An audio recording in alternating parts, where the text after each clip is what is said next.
My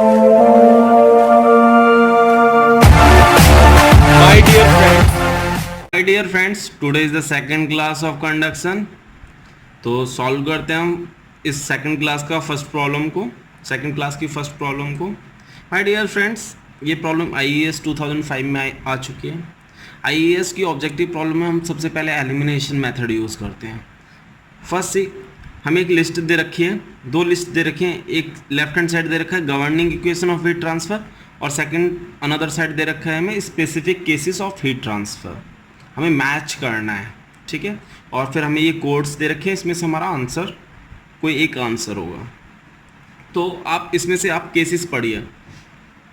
आपको generally pin one dimension case और plane slab इसका आप इजीली फाइंड आउट कर सकते हो, क्योंकि हम मैक्सिमम डील करते हैं इसमें. क्योंकि इस सिलेंडर और स्फीयर में हम डील करते नहीं हैं, जस्ट प्रूव करते हैं थ्योरी में, और न्यूमेरिकल्स में हम कहीं यूज़ नहीं करते हैं. तो इसकी क्या है, हमें कंडक्शन इक्वेशन ईजिली याद रहती नहीं है. तो देखो, आपको पिन केस याद है और प्लेन स्लैब का याद होगा. तो प्लेन स्लैब का आपको ये दिख गया, del 2t upon del x square is equal to 1 upon alpha delta T. और आपको पिन का दिख गया, मीन्स b का 4 हो गया, d का 1 हो गया.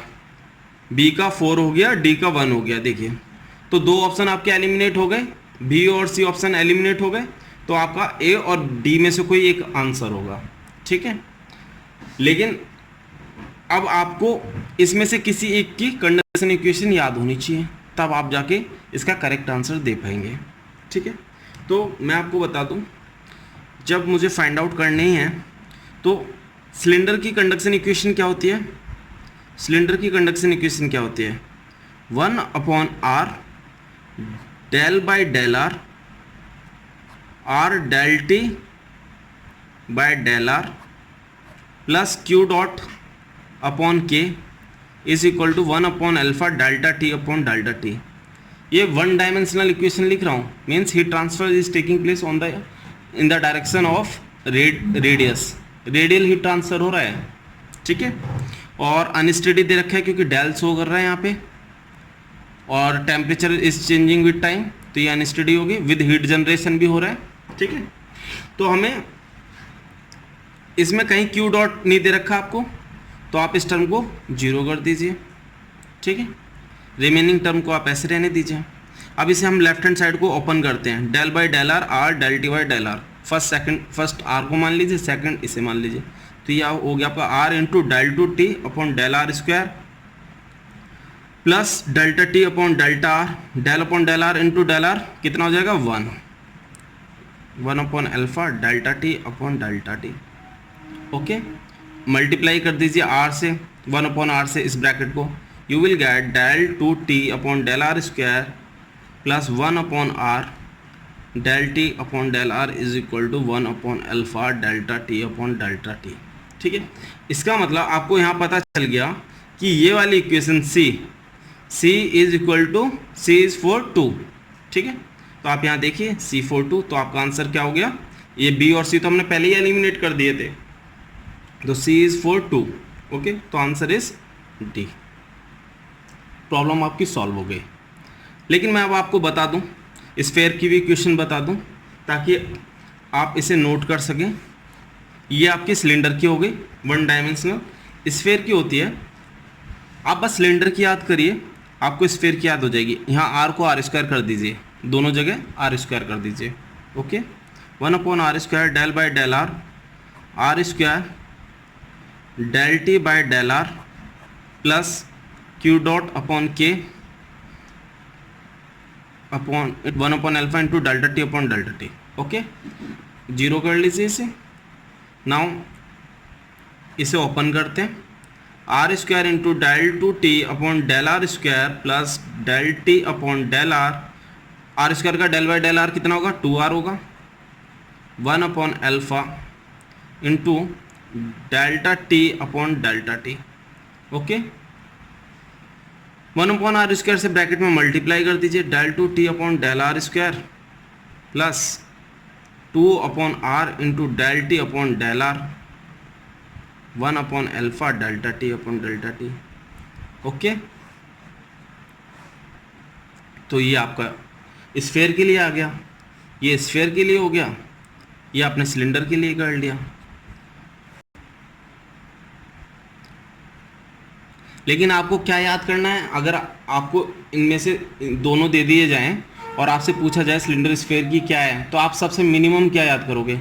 Just remember this two. अगर आपको ये दो याद है, आप इजीली डिफ्रेंशिएट कर सकते हो और इमीडिएटली आप टिक कर सकते हो अपना आंसर को, आपका टाइम सेव होगा। Okay, now move on to next problem. My dear friends, now come to problem number second.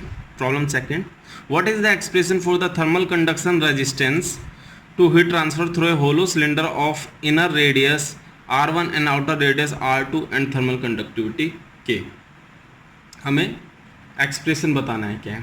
तो आपको हीट फ्लो पता है होलो सिलेंडर के लिए और with inner radius r1 and outer radius r2 thermal conductivity के, हमको पता है ये होती है हमारी 2 pi K L T1 minus T2 upon L N R2 upon R1, right.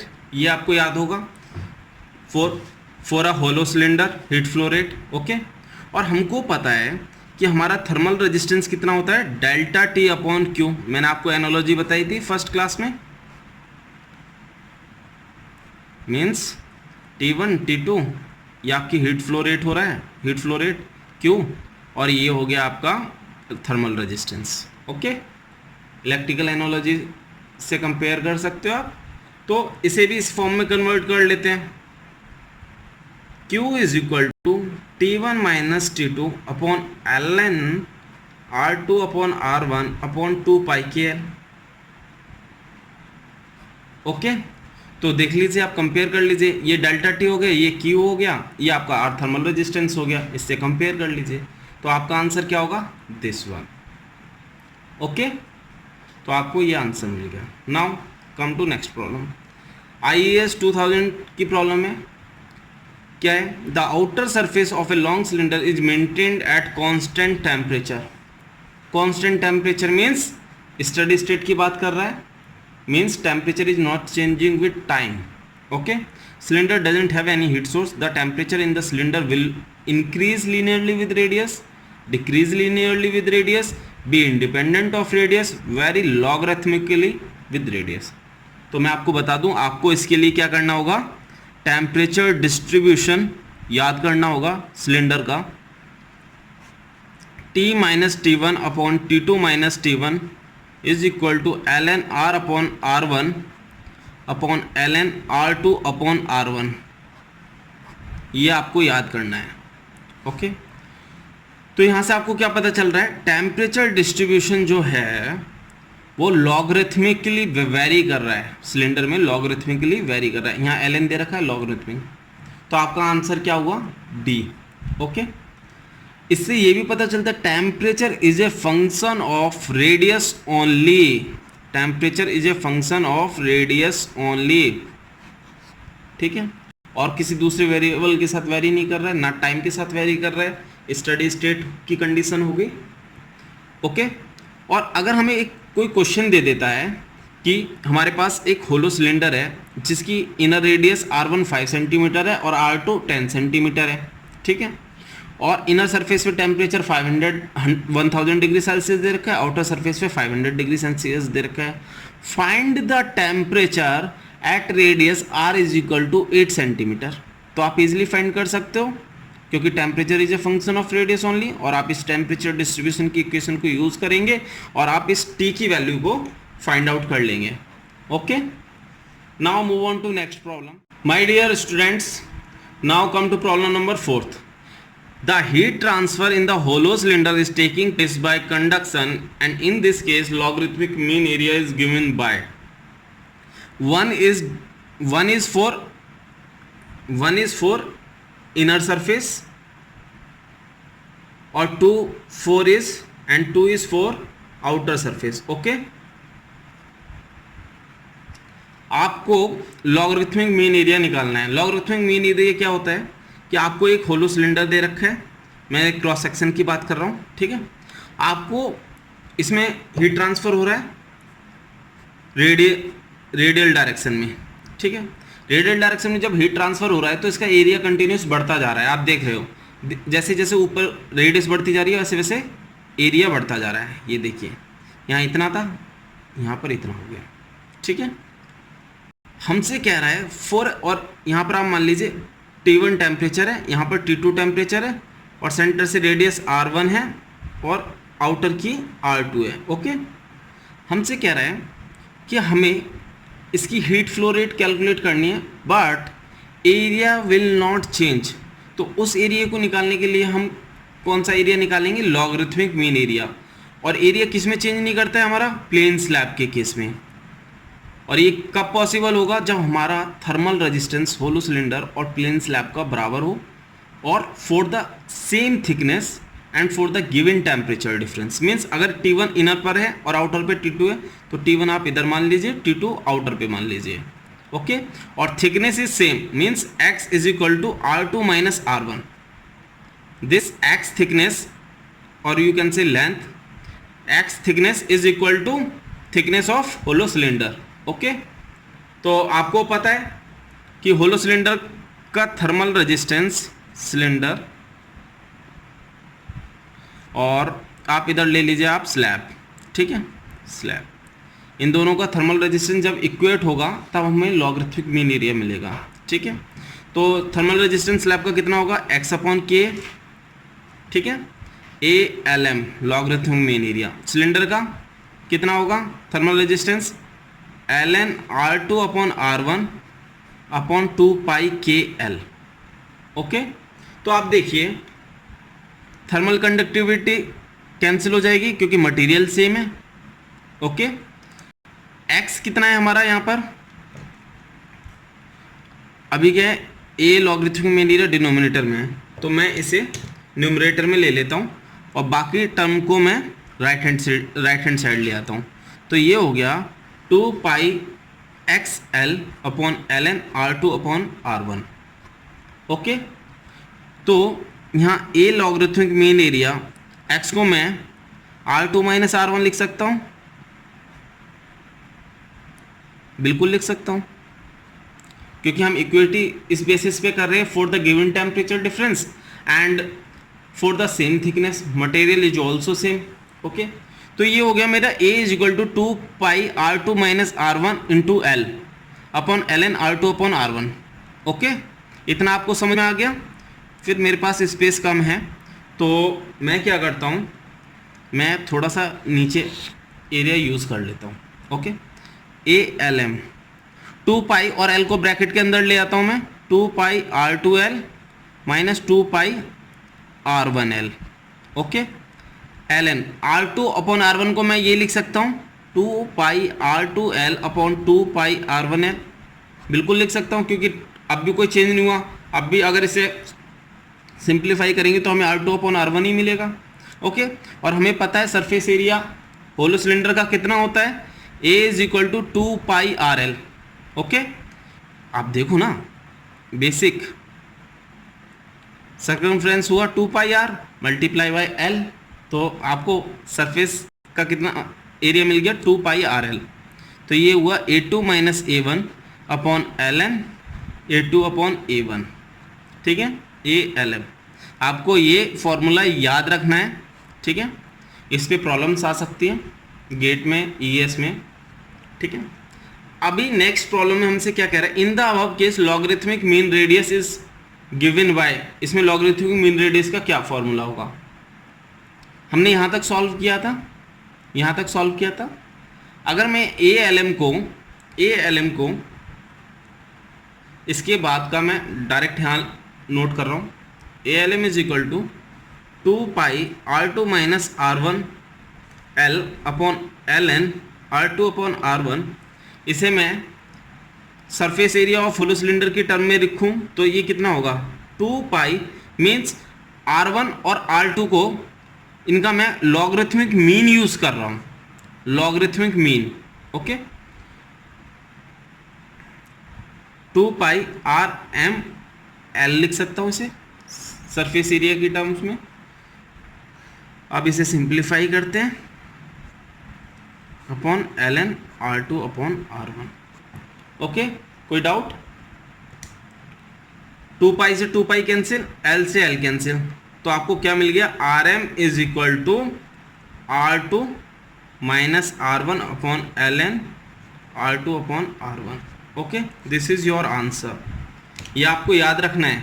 तो हमारा ऑब्जेक्ट क्या आंसर हुआ इसमें ये वाला आंसर हुआ, और इसका लॉगरिथमिक मीन एरिया का A2 minus A1 upon L N, A2 upon A1। Okay, तो आपको होलो सिलेंडर और होलो स्फीयर दोनों की लॉगरिथमिक मीन एरिया और लॉगरिथमिक मीन रेडियस को याद रखना है। न्यूमेरिकल पॉइंट ऑफ व्यू से बहुत इंपॉर्टेंट है, कभी भी प्रॉब्लम पूछी जा सकती है। डायरेक्ट आपको फॉर्मूला रखना है और वैल्यूज़ को रख देना है और आपको आंसर मिल जाएगा। ठीक है, now move on to next problem. Now come to problem number 6। अभी जिस फॉर्मूले को हमने ड्राइव किया था उसी पर बेस्ड प्रॉब्लम है। If a hollow cylinder is having inner radius दे रखी है, आउटर रेडियस और लेंथ दे रखी है, find the logarithmic mean area and logarithmic mean radius. Okay, तो लॉगरिथमिक मीन एरिया का फॉर्मूला क्या था? A L M is equal to A2 minus A1 upon L N, A2 upon A1। और logarithmic mean radius का formula क्या था? R M is equal to R2 minus R1 L N, R2 upon R1। Okay, तो ये आप easily solve कर सकते हो। डायरेक्ट वैल्यूज आपको पता है, R2 10 minus 5 upon L N 10 upon 5। Okay, तो ये हुआ आपका 10 माइनस 5 अपॉन एल एन 2।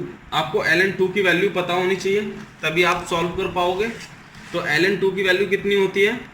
0.693। इसे याद रखिए, क्योंकि ES में अगर क्वेश्चन आता है तो आपको डायरेक्ट वैल्यू रखनी पड़ेगी, या तो उन्होंने क्वेश्चन में ऑलरेडी दे रखा हो, बट एल एन 2 की वैल्यू हम जनरली एक्सपेक्ट करते हैं कि आपको याद होगी। तो ये 7.213 सेंटीमीटर आया। यूनिट इज़ वेरी इंपॉर्टेंट, आपको सेंटीमीटर में दे रखा था और ऊपर R2 माइनस R1 में सेंटीमीटर यूज़ हुआ है, इसकी तो यूनिट कैंसिल हो गई। ओके, एल एन में कोई यूनिट नहीं होती है। नाउ कम टू A2, अब now come to logarithmic mean area. इसमें आपको A2 A1 पहले फाइंड आउट करना होगा, तो हम फाइंड आउट करते हैं। A इज इक्वल टू कितना होता है? 2 पाई RL होता है, तो A1 is equal to 2 pi R1L हो गया।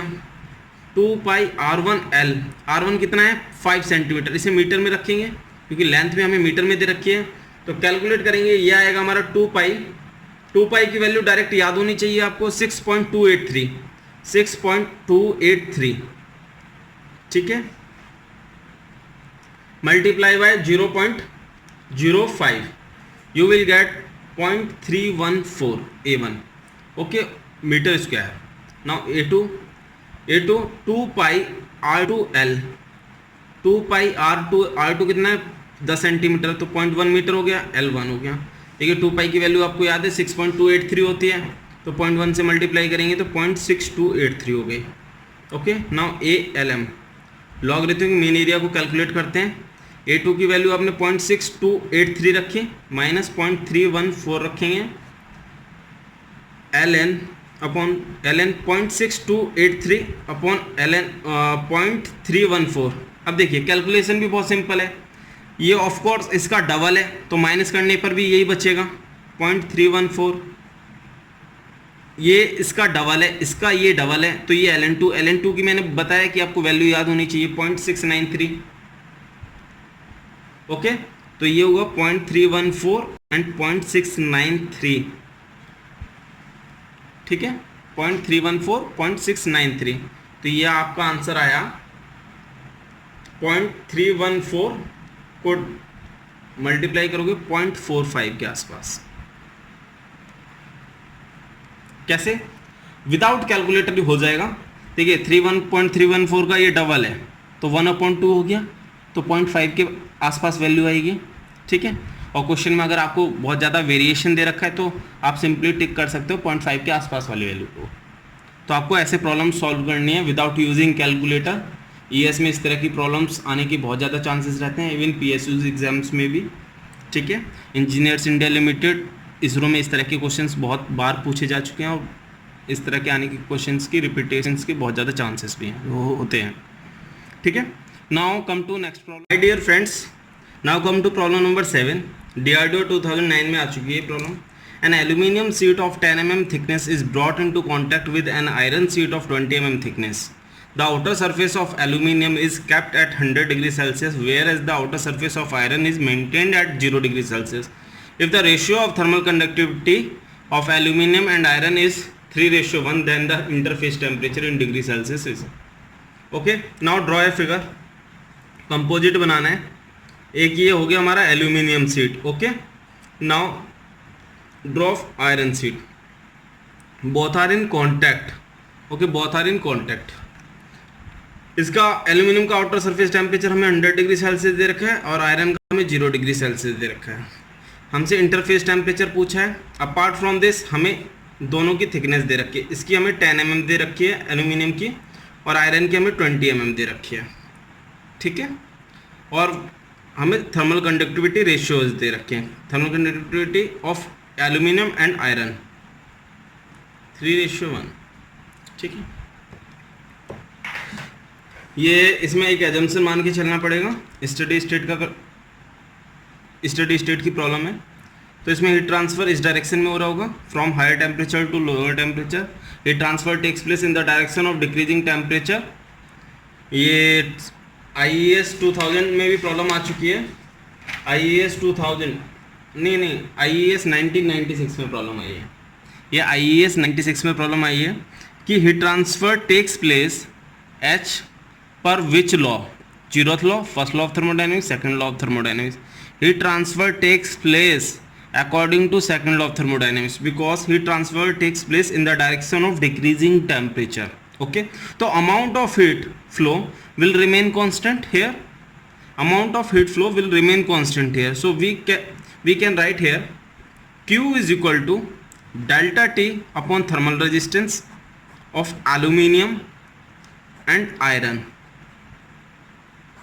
Okay, now delta T here is 100 minus Ti in the case of aluminium, and in the case of iron Ti minus 0. Okay, we know that thermal resistance is equal to x upon K. तो हम values को रखते हैं. Delta T aluminium के लिए 100 minus Ti, thermal resistance aluminium के लिए x upon K. x here is 10 mm में रख रहे हैं. थर्मल कंडक्टिविटी के aluminium and area. Okay, now here Ti minus 0, 20 mm upon thermal conductivity of iron into area. Okay, area will be cancelled out. Area is same. Area is normal to the direction of heat transfer. Problem में दिया नहीं है but same होगा. ठीक है, 10 2 ज़ा 20, 2 भी cancel हो गया.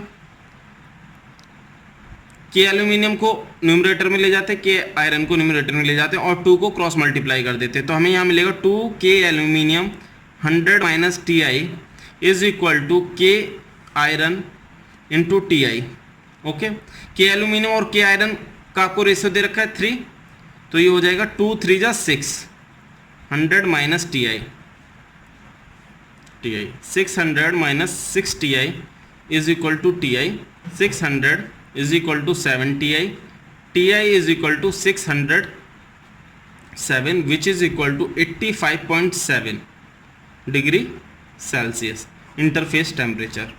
Okay, interface temperature 85.7 degree Celsius. तो इसमें मैंने आपकी 2 प्रॉब्लम करा दी. एक तो जो क्वेश्चन में दिया है वो, दूसरा एक क्वेश्चन ये पूछा गया था 1996 IES में heat transfer takes place according to which law. वो भी मैंने बता दिया. Heat transfer takes place in the direction of decreasing temperature, और वो किसके अकॉर्डिंग होता है, सेकंड लॉ ऑफ थर्मोडायनेमिक्स. तो ठीक है, आपकी दो प्रॉब्लम हो चुकी हैं यहाँ पर. Now move on to next problem. Student, now come to problem number 9. Where is the problem? क्या है प्रॉब्लम में? UPSC JWM 2008 की प्रॉब्लम है. A metal wall has an area of 5 metre square, thickness 10 centimeter square, 10 centimeter, and a thermal conductivity 200 watt per meter Kelvin. What is the value of thermal resistance of the wall? पता है ना आपको thermal resistance के लिए. अगर आपको area दे रखा है through which heat is flowing, and thickness दे रखी है आपको x थर्मल कंडक्टिविटी के, तो थर्मल रेजिस्टेंस होता है आपका x upon K A. x आपको कितना दे रखा है यहाँ पे 10 सेंटीमीटर, उसे मैं मीटर में लिख रहा हूँ. ओके, केल्विन थर्मल कंडक्टिविटी कितनी दी है 200, एरिया कितना दिया है मुझे 5 मीटर स्क्वायर. ओके, नाउ इसे सिंप्लीफाई करते हैं, डेसिमल पॉइंट को हटाता हूँ मैं, 200 इंटू 5, तो 100 मुझे बॉटम में मिल गया, 5 2 जा 10, 200 जा 200, तो ये मुझे मिला 10 टू द पावर 4, और you can say 1 into 10 to the power -4 kelvin per watt. तो आपका आंसर कौन सा हुआ? That is a answer. Okay, now come to next problem. Dear friends, now come to problem number 8, IAS prelims 2001 की problem है। Problem क्या है? A metallic rod of uniform diameter and length L connects two heat sources each at 500 degrees Celsius. The atmospheric temperature is 30 degrees Celsius. The temperature gradient dt upon dl at the center of the bar will be कितनी होगी? तो first figure draw करते हैं। ये heat source दे रखा है आपको, और ये हो गया आपका यूनिफॉर्म डायमीटर d की एक metallic rod having length l। Okay, दोनों साइड हीट सोर्स लगा रखा है जिसका टेम्परेचर आपको 500 डिग्री सेल्सियस दे रखा है। ओके, अब देखिए इसमें हमसे पूछ रहा है कि temperature gradient dt upon dl eight the centre of the bar, means हमसे पूछ रहा है ये L/2 पर कितना होगा? L/2 पर मीन्स सेंटर पर। माय डियर फ्रेंड्स, अगर हीट सोर्स का टेम्परेचर 500 डिग्री सेल्सियस है तो इसके एंड का भी टेम्परेचर 500 होगा, इधर भी एंड पर 500 होगा। तो मिनिमम टेम्परेचर कहाँ पर होगा? मिनिमम टेम्परेचर सेंटर पर ही होगा, मींस इससे मैक्सिमम डिस्टेंस पर, इससे मैक्सिमम डिस्टेंस और इससे मैक्सिमम डिस्टेंस कहाँ हुई? सेंटर पर हुई। ठीक है, तो मिनिमम कहाँ पर होगा? आप अगर टेम्परेचर ड्रॉप बनाएं इसकी सेंटर लाइन से, इस तरह से सेंटर लाइन से, तो ये जाएगा इस तरह से कर्व। ठीक है, ये इस तरह से कर्व जाएगा। ये हुआ आपका, यहाँ पर सेंटर पे हुआ dt अपॉन dl, और कितना होगा? 0 होगा। मैक्सिमम मिनिमम पढ़ा होगा आपने, तो सेंटर पे ये 0 हो गया। अगर आप टेम्परेचर ग्रेडियंट को देखना चाहें, जो वर्टिकल से कितना एंगल बना रही है, देखो धीरे धीरे आपकी बढ़ती जाएगी। ये देखिए, ये आपकी बढ़ती जा रही है धीरे धीरे, और सेंटर पे सबसे मैक्सिमम है, ये 90 डिग्री का एंगल बना रही है maximum. dt upon dl, temperature gradient is maximum here at the centre, so answer here is 0। Okay, now move on to next problem. Dear students, now come to problem number 10, IAS 2002 की problem है। Problem क्या है? 8.5 metre thick plane wall has its two surfaces kept at 300 degree Celsius and 200 degree Celsius. Thermal conductivity of the wall varies linearly with temperature and its values are at 300 degree Celsius and 200 degree Celsius are 25 watt per meter Kelvin and 15 watt per meter Kelvin. Then the steady heat flux through the wall is 8 5 4 3। तो हम एक wall दे रखे, thickness कितनी है? 0.5 metre. Okay, ये metre में दे रखे हैं। टेम्परेचर दे रखा है हमें 300 degree Celsius and 200 degree Celsius, और इन टेम्परेचर पे हमें थर्मल कंडक्टिविटी कितनी दे रखी है? के दे रखा है हमें इस पे 25 और के इस पे दे रखा है 15, और क्या बता रहा है कि लीनियरली वेरी कर रही है। तो हमने टेम्परेचर ग्रेडियंट को बनाया, लीनियरली वेरी कर रही है। अगर लीनियरली वेरी कर रही है तो हमारी mean thermal conductivity, average thermal conductivity कितनी हो जाएगी? K1 plus K2 upon 2, that is 25 plus 15 upon 2, 25 plus 15 40, 40/2 20। ये आपकी मीन थर्मल कंडक्टिविटी हो गई। अब हीट फ्लक्स कैसे निकालते हैं हम? Q इज इक्वल टू, हमें ये फॉर्मूला पता था, के A delta T upon delta L, heat flow rate का। और हीट फ्लक्स क्या होता है? Q is equal to Q upon A, तो ये कितना बचा है? K into delta T upon L. Okay, ये मीन थर्मल कंडक्टिविटी है हमारी, क्योंकि यहाँ पर लीनियरली वेरी कर रही है थर्मल कंडक्टिविटी विद टेम्परेचर, तो हमने मीन निकाल लिया। तो 20 इंटू डेल्टा टी कितना हुआ? 300 माइनस 200 अपॉन लेंथ 0.5। ओके, तो ये हुआ हमारा 20 इंटू 100 अपॉन 0.5। इसे सॉल्व करने पे आया हमारा 5 4 जा 20, 4000 watt per metre square, 4000 watt per metre square that is equivalent to 4 kilowatt per metre square. Okay, now my dear friend, अगर हमें इसे दूसरे तरीके से सॉल्व करना होता तो कैसे करते? अगर हमारा लीनियर वेरी करता है तो हम एक इक्वेशन बनाते हैं y is equal to M X plus C, यही बनाते थे ना।